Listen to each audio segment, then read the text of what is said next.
Thank you very much. I want to stay on Hong Kong. We could see major protests there on New Year's Day. I want to bring in Jay Carafano of the Heritage Foundation.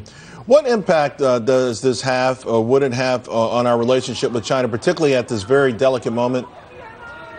Well, I think one of the things that the administration has done really smart is they've kind of flipped the script, whereas before it was let's look for ways not to antagonize China. What this administration is, no, let's do the opposite. Let's find the push points between us and China so they know where they're pushing against our interests. And they've done that across the board. But where I think they've been smart is they haven't practiced what we call linkage, which is, well, let's make trades, right? You be good on North Korea, we'll be good on Hong Kong. And they've kind of kept everything in its own lane. So I think the trade negotiations, they're in a lane. They're in a lane all their own. And what happens in Hong Kong and the U.S.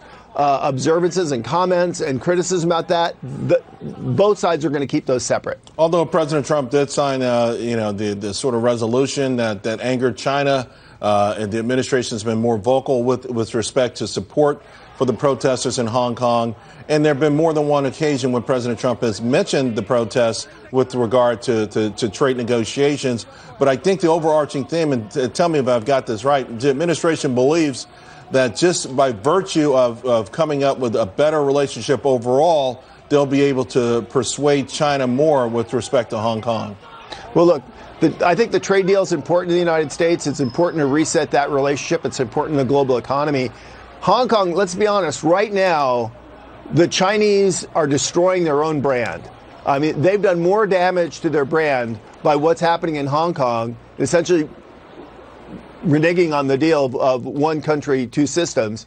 And why would the U.S. do anything other than just continue to watch and complain about that and let the Chinese kind of double down on the damage they're doing to their own credibility? Yeah, I mean, and to your point, James, it's the Uyghur situation, even in Hong Kong earlier this week, there was a massive protest over that issue.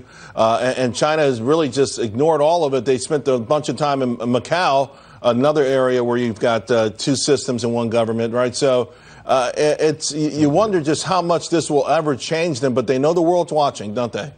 Absolutely. You know, internally, the Chinese don't have much to worry about. You comment about the video game where people in the mainland are fighting with the people in Hong Kong.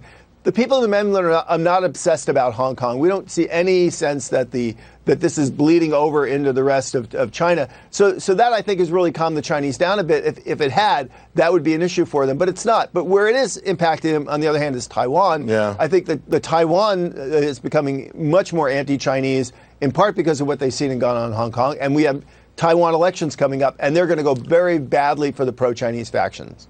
James Carafano, thank you very much. Appreciate it. Thank you. Hey, remember when